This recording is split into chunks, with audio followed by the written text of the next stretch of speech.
అమ్మో! సృష్టికి ప్రతి సృష్టి చేస్తున్నారు కదా ఈ చైనోళ్ళు. నమ్మశక్యం గాని ముచ్చటే గాని పక్కా నిజమే ఇది. కైవా టెక్నాలజీ అనే కంపెనోళ్ళు రోబోలే పిల్లలను మోసిగనే టెక్నాలజీ కనిపెట్టిరట. ఇంకో ఏడాది లోపట్నే ఇసుంటి ప్రెగ్నెన్సీ రోబోలను దునియా దేశాలలో అమ్మేతందుకు తయారు కూడా అవుతున్నారట. ధర కూడా పెద్దగా ఏం లేదు. అటు ఇటు ఓ 12, 13 లక్షల దాకా ఉండొచ్చునట. గంతే.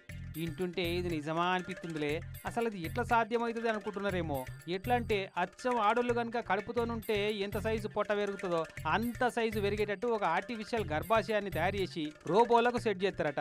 ఇక మగవాళ్ళ శుక్రకణాలు ఆడోళ్ళ అండాలను కలిపి తయారు చేసిన పిండాన్ని పెడతారట. అయితే పెట్టంగానే పెరుగుతుందా మరి? ఆ పిండం పెరగాలంటే కరెంట్ తోటి పెరుగుతుందా? బ్యాటరీ ఛార్జింగ్ చేస్తే ఫోన్లు ఛార్జింగ్ అయినట్టు పిండం పెద్దగా అవుతుందా అని అంటే అట కాదు. పైపులతోటి పిండానికి కావాల్సిన బలమంతా సప్లై ఎత్తుంటారట.